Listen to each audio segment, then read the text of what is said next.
नमस्कार शेतकरी मित्रांनो, स्वागत आहे आपलं आमच्या यूट्यूब चॅनलवरती. मित्रांनो, तुम्ही आमच्या यूट्यूब चॅनलवरती जर नवीन असाल तर आमच्या चॅनलला सबस्क्राईब करा, जेणेकरून नवनवीन नोटिफिकेशन तुम्हाला भेटत राहतील.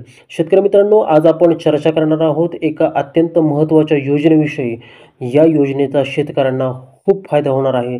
चला तर जाणून घेऊयात काय आहे ही योजना. शेतकरी मित्रांनो, राष्ट्रीय कृषी सिंचन विकास योजना म्हणजेच प्रधानमंत्री सिंचन योजना म्हणजेच कॅफेटेरिया योजनेअंतर्गत प्रतिथेंब अधिक पीक योजनेकरिता सर्वसाधारण प्रवर्गाचा 200,81,00,000 रुपये निधी वितरित करण्याबाबतचा जी.आर.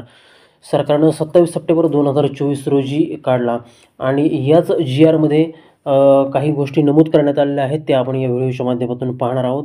आपल्या महाराष्ट्रामध्ये शासनाने एक मोठा निर्णय या ठिकाणी घेतला आहे, तो म्हणजे राष्ट्रीय कृषी सिंचन योजनेअंतर्गत प्रतिथेंब अधिक पीक या घटकासाठी मोठा निधी या ठिकाणी मंजूर करण्यात आलेला आहे आणि ही शेतकऱ्यांसाठी एक फार मोठी सुवर्णसंधी आहे. मित्रांनो, ही जी योजना आहे ती 2015-16 पासून महाराष्ट्रात राबवली जाते आणि याच योजनेचं एकच उद्दिष्ट आहे की सूक्ष्म सिंचनाचा वापर वाढवणे आणि हा वापर वाढवून कमीत कमी पाण्यामध्ये जास्तीत जास्त उत्पन्न कसं घेता येईल यावरती या योजनेच्या माध्यमातून लक्ष केंद्रित करण्यात आलेलं आहे. आणि या योजनेमध्ये महाराष्ट्रातील सर्व शेतकऱ्यांना सामावून करण्याचा जे काही उद्दिष्ट आहे ते महाराष्ट्र शासनाने ठेवलेलं आहे. तर शेतकरी मित्रांनो, याच्यामध्ये निधीची जी रक्कम आहे ती केंद्र सरकारकडून 60% आणि राज्य सरकारकडून 40% अशा पद्धतीने दिली जाते. तर यामध्ये म्हणजे कृषी अभियांत्रिकी सारखा घटक असेल किंवा पीक संवर्धनसारखा घटक असेल किंवा मग प्रधानमंत्री कृषी सिंचन योजना या घटकांचा याच्यामध्ये समावेश केलेला आहे.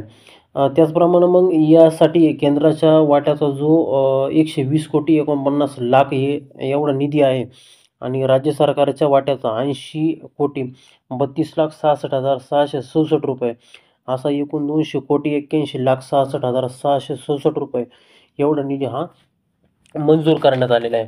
आणि हा मंजूर जो निधी आहे ती वाटपाची एक प्रक्रिया आहे आणि हीच जी प्रक्रिया आहे ती कृषी आयुक्त यांच्याकडे देण्यात आलेली आहे आणि कृषी आयुक्त या निधीचं वाटप शेतकऱ्यांना करणार आहे. शेतकऱ्यांना या निधीचं जे वाटप आहे ते थेट डायरेक्ट टू बेनिफिट ट्रान्सफर म्हणजे DBTच्या द्वारे हा निधी शेतकऱ्यांच्या बँक खात्यामध्ये वितरित केला जाणार आहे.